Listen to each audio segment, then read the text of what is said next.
Halo Mas Wana, mungkin dari Mas Wana ada format perkenalan dari kita dulu gitu. Oke, boleh.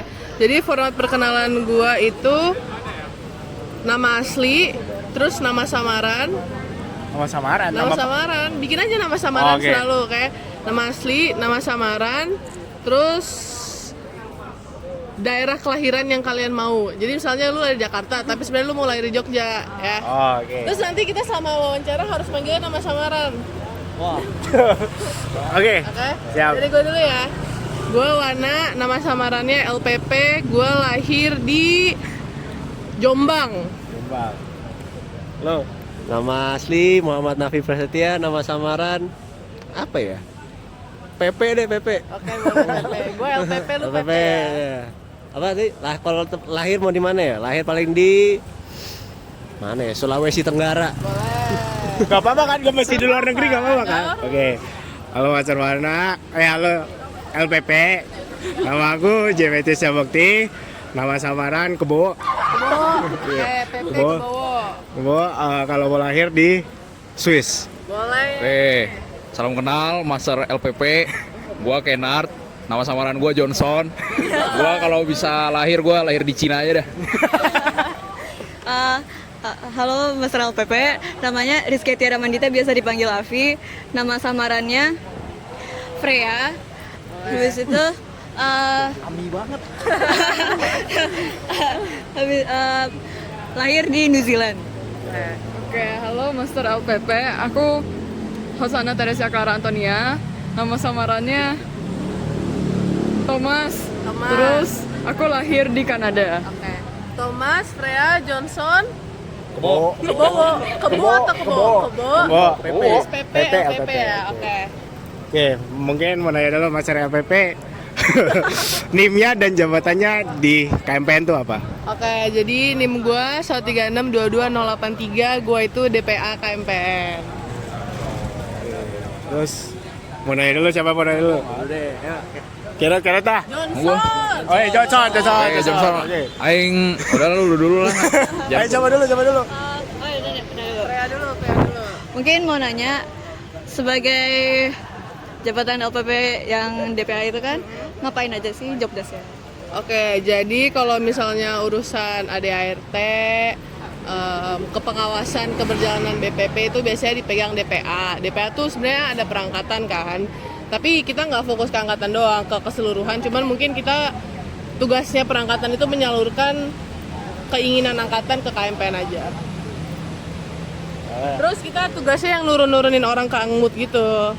Oh. Jadi lo kalau Angbis bisa gue turunin ke Angmut. Macem-macem. Awas lo. Namanya nepotisme. Nepotisme aja. Oke, nanya deh Mas LPP. Kan lu maksudnya megang di DPA. Ya. Pernah ngalamin atau udah megang kasus yang paling susah belum di DPA? Udah. Tapi sebenarnya kasus tersusah gue tuh bukan yang kalian pikirin. Bukan. Jangan bad thinking dulu. Aman aja. Kasus tersusah gue itu pas ngurusin pemilu ketua BPP sama senator KMPN tahun lalu. Waktu itu gue yang jadi ketuanya, dari DPA kan ketuanya sama formaturnya.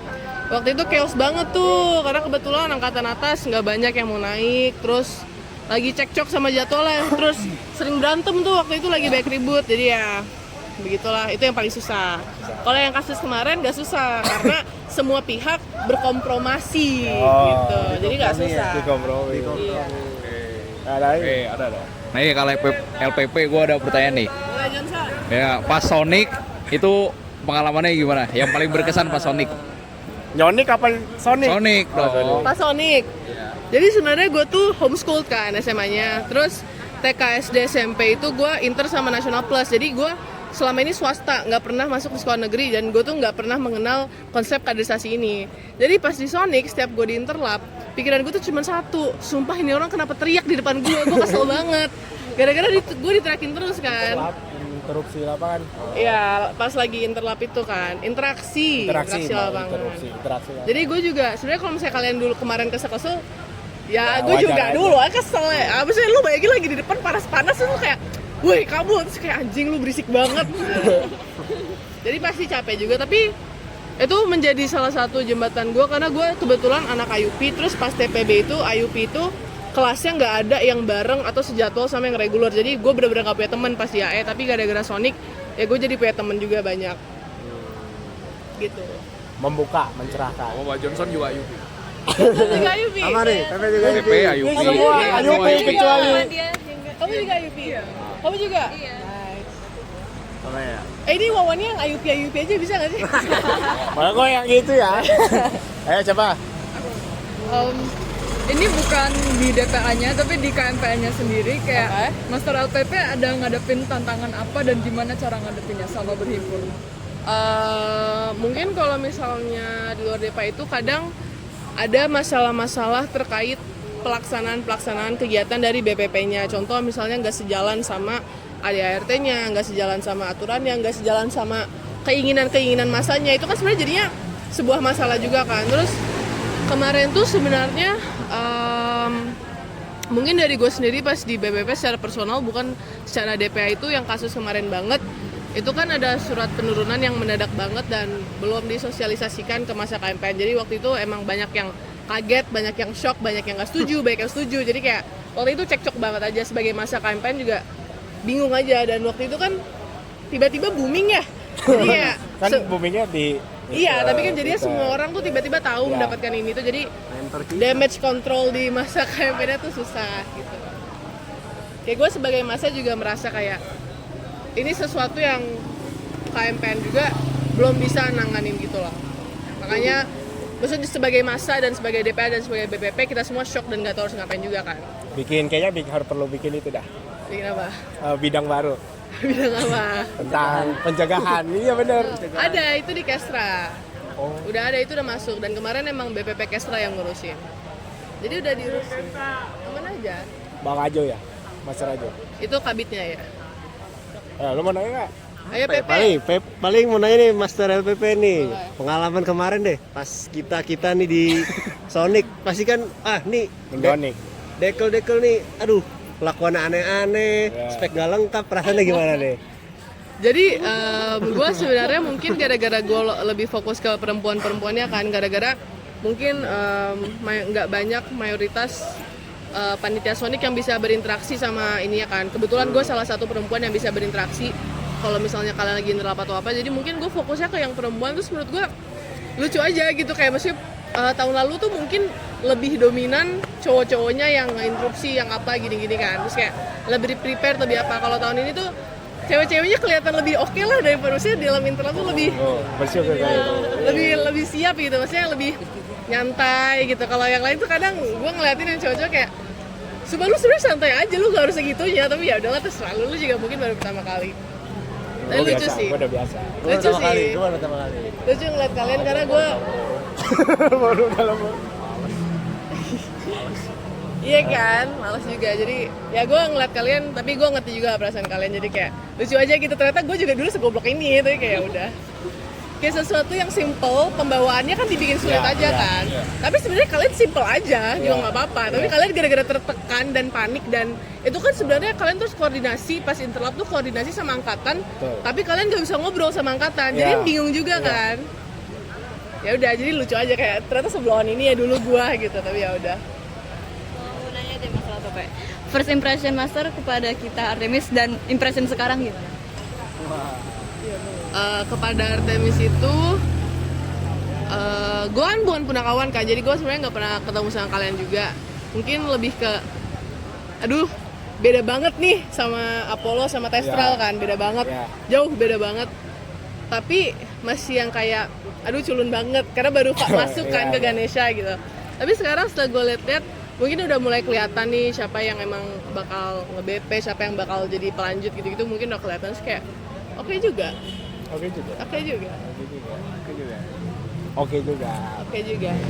Tadi yang beda dari Apollo Testral itu tuh beda gimana? Ya coba gini deh, lu sekarang lihat tuh yang rambut merah, coba lu lihat tuh di Artemis ada nggak yang kayak gitu? Ada.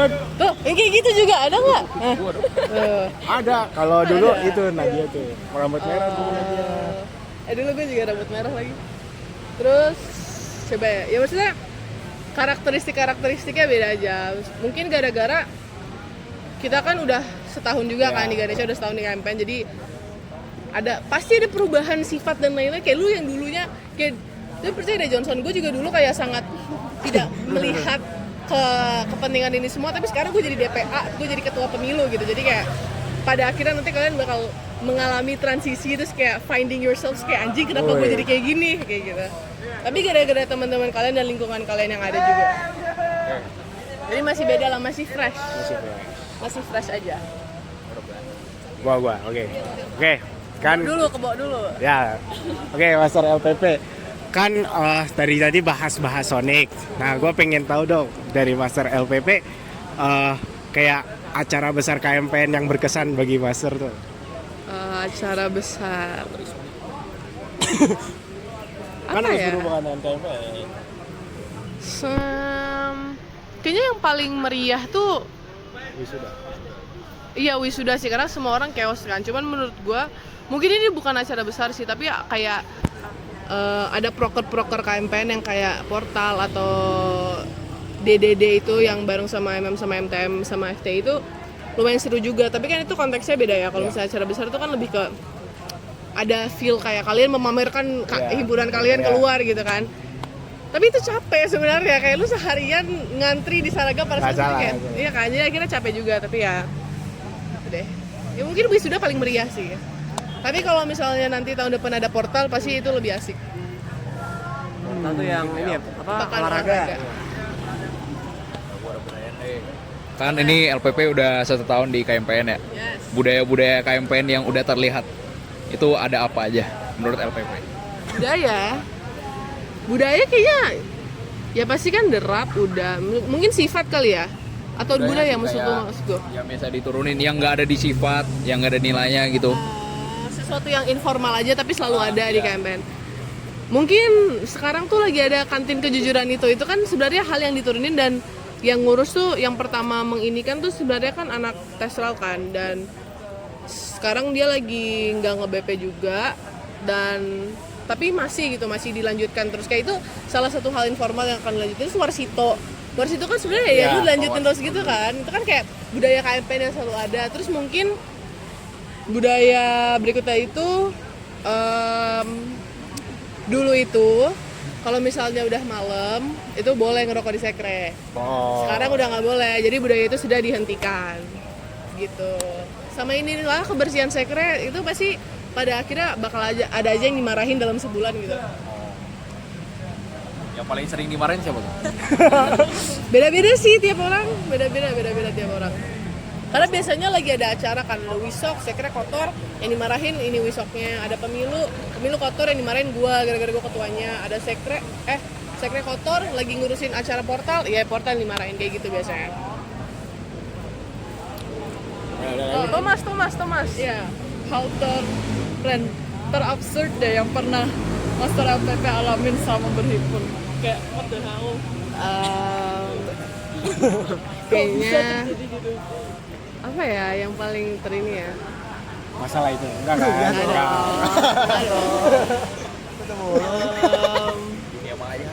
Apa ya yang paling what the hell? Kayaknya kayak di sekret tuh ada aja hal yang aneh sih sebenarnya. Cuman yang paling gue bikin sekaget-kagetnya kayak masa iya sih itu waktu jadi tuh setiap audiensi, setiap hearing itu kan bakal selalu dibubarin gitu kan, pada akhirnya bakal selalu ada waktu di mana dibubarkan, karena quorum itu kan sebenarnya sesuatu yang sangat susah dicapai gitu kan. Jadi kayak mungkin awal-awal dulu gue tuh suka kayak bingung dengan quorum tuh, selama kelamaan makin aneh aja sistem quorum tuh, kayak quorum tuh jadi sesuatu yang dipertanyakan aja. Terus mungkin hal aneh lainnya itu kemarin pas persiapan pemilu itu gua ketemu sama beberapa kayak alumni KMPN yang paling bikin gua what the fuck banget itu, mereka jam 1 pagi udah diusir dari sekre Dan waktu itu gue jadi ketua pemilu dan gue emang harus ngobrol sama mereka. Terus mereka mau lanjut gitu. Tapi di otak gue itu udah jam 1 pagi, gue mau tidur. Dan mereka kayak, oke habis ini kita ke Kubal ya melanjutkan. Terus gue kayak Lanjut apa? lanjut obrolan, lanjut rapat gitu. Padahal rapatnya tuh dari jam 3 sore. Terus bayangin gak sih? Tapi ya udah respect lah karena emang orang-orang seperti mereka tuh pada akhirnya kalau misalnya lu ngobrol dan ketemu sama mereka, lu bakal ngerti kenapa mereka kayak gitu. Mas nih, Apa? kayak dari Boleh Pepe. Apa ya? Paling tips kan sesama Ayub ini. Tips belajar dong. Jadi dosen IUP itu cuek absen semua. Dibandingin anak regu, kayak anak regu tuh selalu akan tertekan dengan absen, sedangkan nggak selalu sih, ada beberapa, cuman IUP itu lebih sering dosennya cuek karena dosen tuh udah malas sama anak IUP kan sebenarnya. Udah malas lah. Kenapa tuh? Ya karena anak IUP tengil-tengil aja. Kita nggak. Gitu. Jadi sebenarnya udah Oh, iya. udah mulai pada mager aja, tapi menurut gua dosen tuh baik kok sama nilai kayak. Jadi kalau misalnya lu pada memenuhi kriteria dan sedikit saja berusaha, nilai kalian tuh A sama AB tuh bisa. Kayak karena di semester 3 gue tuh jarang banget belajar, tapi gue lulus semua gitu, walaupun nilainya tuh kayak B, C, C gitu. Terus gue ngegas dikit aja, di semester 4 bener-bener kayak A, B gitu. Jadi kayak sebenarnya mereka tuh baik banget. Oh iya, Kayak soalnya gue lahir di Swiss beneran anjir. ngegas dikit beneran kayak, apalagi kalau misalnya kayak bahkan bener-bener segampang itu lu dapat nilai karena dosennya itu suka ngekatro-katroin nilai. Tapi kalau walaupun mereka cuek absen, kayak kayak contoh nilai PR tuh pasti dikatro, apalagi kalau misalnya lu ngumpulinnya tepat waktu sebelum tenggat, itu udah pasti banget dikatro. Lu tinggal ngejelasin sesuai sama apa yang disuruh ya udah pasti banget dikatro, nilai lu bagus. Kalau misalnya dan di IUP itu asisten-asistennya juga gacor-gacor dan mereka tuh baik lah, jadi ngasih nilai baik, gak ada yang jahat-jahat. Jadi ya Senang lu. jadi aman aja kalau misalnya nilai, maksudnya jangan bohong absen, karena bohong absen mau di IUP mau di regu ya lu langsung kalau ketahuan kan. Tapi kalau misalnya lu ngerjain PR, lu datang kuis, karena suka ada kuis mendadak kan, lu datang kuis, lu datang ujian, aman sih hidup lu, tentram. Kayak lu B is a minimum gitu loh, B itu minimal banget, aman aja. Wah, gampang dong dapet itu bagus. Jadi memang sudah digoreng-goreng di belakang. Aman aja Johnson, lu aman aja, lu yang penting CS aja sama dosen ya. Lu CS tuh tanya-tanya aja terus, lu terlihat kelihatan sama dosennya. Karena kalau misalnya kelihatan gitu, kalau misalnya dia ngeliat nilai lu sedikit jelek gitu, pasti dia ya udah dia datang ke kelas gue mulu nih, aktif mulu, sering nanya, pengen beneran belajar ya pasti dikatro. Aman aja. Dah, ini semua.